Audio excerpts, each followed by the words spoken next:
Dopo Giosuè e i giudici, i libri di Samuele continuano la storia deuteronomista e presentano il grande cambiamento che è avvenuto nella storia di Israele con la nascita della monarchia. Il passaggio dalla fase dei giudici alla fase della monarchia è gestito dal profeta Samuele. Personaggio molto importante, il grande saggio capo del villaggio, custode delle antiche tradizioni, uomo scelto da Dio, fin da piccolo chiamato dal Signore per ammonire il vecchio sacerdote Eli, cieco, che avrebbe dovuto far rispettare le tradizioni mosaiche e invece lasciava che i figli fossero delinquenti idolatri. Per cui la famiglia di Eli perdette l'arca dell'alleanza. I Filistei erano un grave problema per quel periodo. Verso l'anno 1000 erano arrivati sulle coste della terra di Canaan queste popolazioni indoeuropee con un nome simile a Pelasgi, nomi che appartengono alla tradizione omerica. Vengono chiamati Pelishtim, i Filistei. Conoscono il ferro, mentre le popolazioni semitiche della terra di Canaan, fra cui gli ebrei, conoscevano solo il bronzo. È in questo periodo che c'è il passaggio fra quelle ere che gli archeologi chiamano appunto del bronzo e del ferro. Il ferro è molto più resistente del bronzo e quindi un esercito che combatte con armi di ferro ha facilmente la meglio su combattenti armati di bronzo. Al primo colpo la mia spada di bronzo si spezza contro quella di un filisteo che è di ferro. I filistei rappresentarono un pericolo gravissimo e in quella situazione di difficoltà, che sembrava una delle tante difficoltà che si erano già presentati al tempo dei giudici, il popolo cercò di coalizzarsi e di creare una unità militare unitaria, in modo tale che l'unione facesse la forza. Scelgono un unico comandante militare. Però i racconti deuteronomisti mettono in evidenza il desiderio di avere un re. Questo è un problema. Al capitolo 8 del primo libro di Samuele viene narrata proprio questa situazione. Quando Samuele fu vecchio, passò l'incarico della responsabilità ai suoi figli, ma i figli di lui non camminavano sulle sue orme. E si viene a ricreare la stessa situazione che molti anni prima era stata vissuta da Eli. I padri erano brave persone, i figli non ne seguono le orme. I figli di Samuele deviavano dietro il guadagno, accettavano regali e stravolgevano il diritto. Si radunarono allora tutti gli anziani di Israele, vennero da Samuele a Rama e gli dissero: tu ormai sei vecchio e i tuoi figli non camminano sulle tue orme. Stabilisci quindi per noi un re, come avviene per tutti i popoli. Agli occhi di Samuele la proposta dispiacque, perché avevano detto: dacci un re che sia nostro capo. Dove sta l'elemento negativo in tutto questo? Chi racconta la storia è un teologo che vive molto tempo dopo Samuele, cioè dopo 4 secoli di re.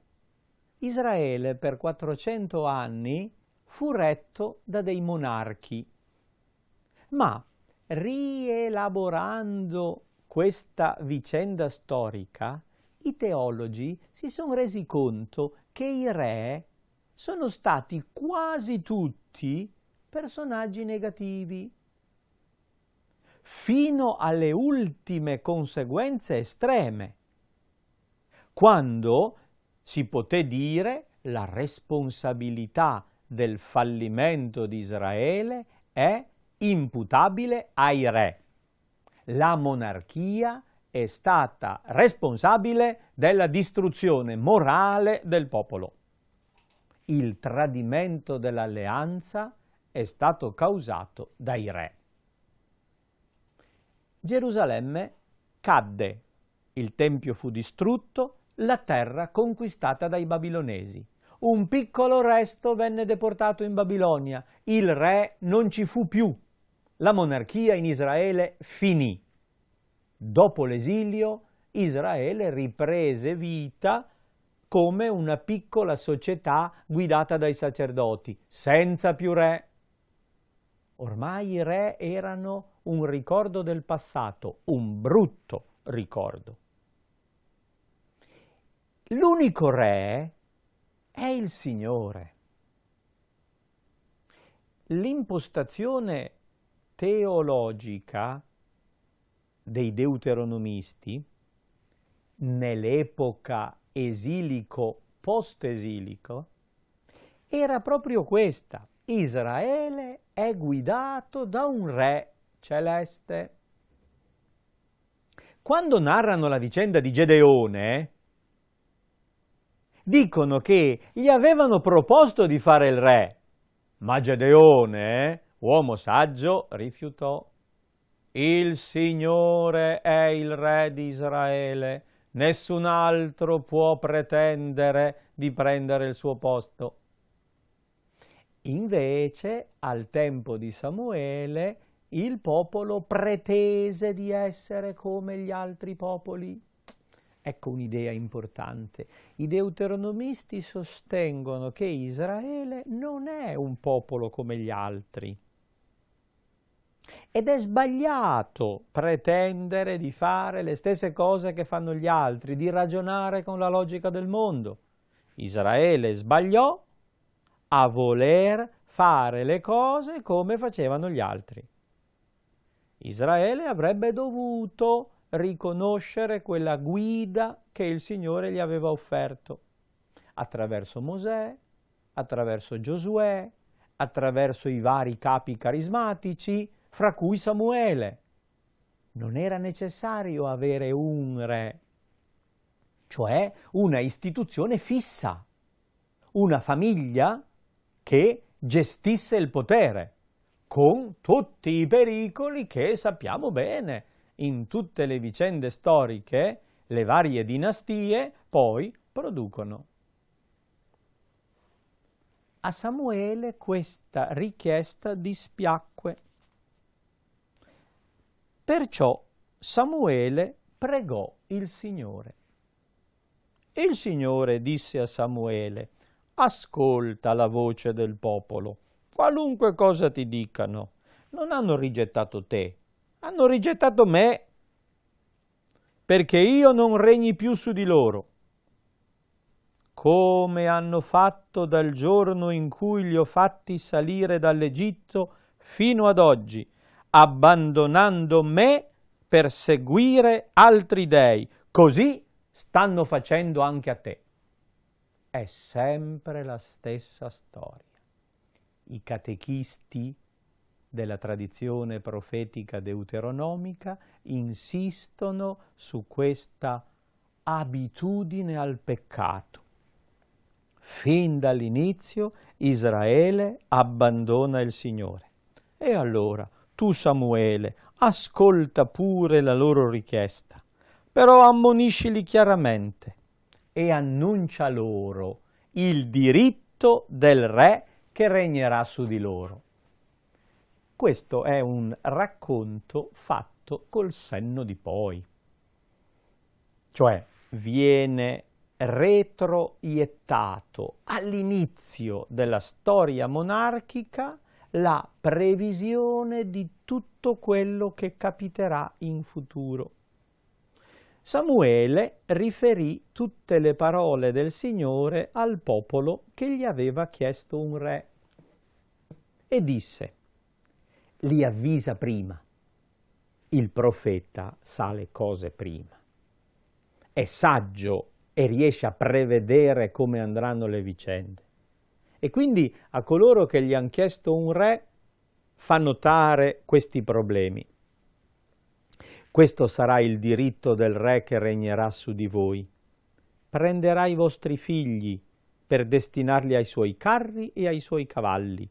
Li farà correre davanti al suo cocchio, li farà capi di migliaia e capi di cinquantine, li costringerà ad arare i suoi campi, mietere le sue messi e apprestargli armi per le sue battaglie e attrezzature per i suoi carri. Prenderà anche le vostre figlie per far le sue profumiere e cuoche e fornaie. Prenderà i vostri campi, le vostre vigne, i vostri oliveti più belli e li darà ai suoi ministri.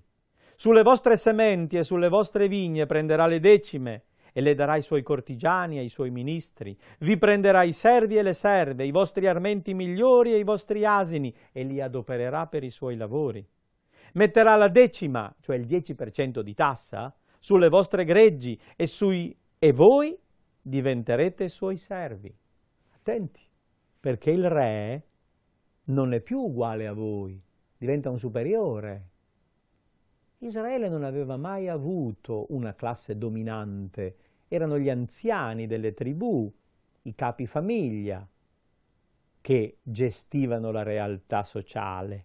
Qualche saggio come Samuele, qualche eroe militare nei momenti di bisogno. Adesso istituzionalizzare il potere vuol dire creare un superiore che costringe alla leva militare obbligatoria, requisisce il lavoro, prende le donne per i servizi, gli uomini per gli altri servizi pesanti, requisisce bestiame e oggetti, mette le tasse. Israele non conosceva la leva obbligatoria, non conosceva le tasse, non aveva questa struttura sociale, civile, moderna. L'istituzione monarchica che rende Israele uguale alle altre nazioni comporta anche questi danni. Samuele presenta molto bene questi problemi. Voi diventerete suoi schiavi, allora griderete a causa del re che avete voluto eleggere, ma il Signore non vi ascolterà. Tenetene conto, adesso lo volete. Un domani rimpiangerete questa scelta. Vi lamenterete, ma sarà tempo perso. Pensateci bene adesso. Il popolo rifiutò di ascoltare la voce di Samuele e disse: no, ci sia un re su di noi. Saremo anche noi come tutti i popoli. Il nostro re ci farà da giudice, uscirà alla nostra testa e combatterà le nostre battaglie. È l'altro modo di vedere la situazione. Vogliamo un re che comandi, vogliamo essere forti, vogliamo un'autorità centralizzata. Samuele ascoltò tutti i discorsi del popolo, li riferì all'orecchio del Signore. Il Signore disse a Samuele: ascoltali, lascia regnare un re su di loro. E Samuele riferì al popolo. Notate, Samuele è l'intermediario. Sente il popolo, riferisce al Signore. Sente il Signore, riferisce al popolo. È colui che tiene i contatti fra le due parti, fra i due contraenti dell'alleanza. Ciascuno tornò alla sua città. A quel punto, richiesto di un re, Samuele sceglie Saul. Un grand'uomo, alto, era il più alto degli israeliti. Dalla testa in su superava tutti gli altri. Un bell'uomo, forte, capace. Emerge come condottiero. È un uomo di guerra, è un uomo che sa maneggiare le armi, appartiene alla tribù di Beniamino, è capo di un esercito combattente, è forte, guida ad una vittoria militare. Samuele lo sceglie come re. È sempre questa autorità arcaica, sacrale, è Samuele che consacra Saul come re. Ma all'inizio c'è questa opposizione forte e la vicenda di Saul viene descritta nei capitoli seguenti come una vicenda caratterizzata dal peccato. Saul viene presentato come il re disobbediente, è il prototipo negativo del re, è quello che fa di testa sua, che ha delle doti umane, ma non riesce a usarle bene. È interessante questo aspetto teologico della narrazione. Troveremo l'altro re secondo il cuore di Dio, che è un ragazzino, è un piccolo, è un debole, è l'ultimo di una famiglia, Davide. È quello che umanamente non sembrerebbe un grande capo, mentre Saul, appena lo vedi, dici che quello deve essere un grande uomo, perché attira l'attenzione. Ci sono gli aspetti umani di predominio che portano al fallimento, mentre il Signore sceglie ciò che è umile e debole, ciò che è povero, per confondere i ricchi e i potenti. Quello che insegna l'Apostolo Paolo è un principio biblico che viene ripetuto un'infinità di volte in questi racconti. Il personaggio di Saul, dunque, viene tratteggiato come un uomo bello, intelligente, forte, valoroso, ma disobbediente. Questo elemento negativo rovina tutto il resto. Non ascolta, non è docile, non si lascia formare. Diventa il prototipo negativo di Israele, perché anche Israele è così, non ascolta, non è docile, non accetta l'insegnamento di Dio. 2 episodi vengono narrati in mezzo a tutte le varie vicende epiche dove Saul risulta grande condottiero e conquistatore. E da una parte si narra di una fretta di Saul che di fronte alla necessità di offrire un sacrificio al Signore per un po' aspetta Samuele, poi fa lui. Non gli era permesso, non era sua competenza offrire il sacrificio.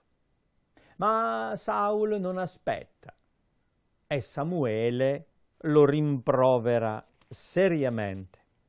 Così, un'altra volta, mandato in una guerra contro gli Amaleciti, tribù beduina violenta del deserto,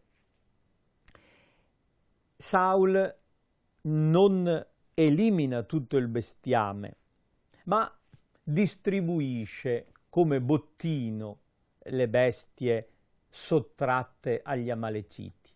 Anche questo è contrario ad un principio che Samuele gli aveva indicato. Saul cerca di fare a modo suo, cerca di fare bene, cerca di fare di testa sua, ma non fa come gli è stato detto. E troviamo un elemento sapienziale, fondamentale, al capitolo 15, versetto 22. Samuele rimprovera il re Saul con questa formula tipicamente sapienziale. Il Signore gradisce forse gli olocausti e i sacrifici quanto l'obbedienza alla voce del Signore?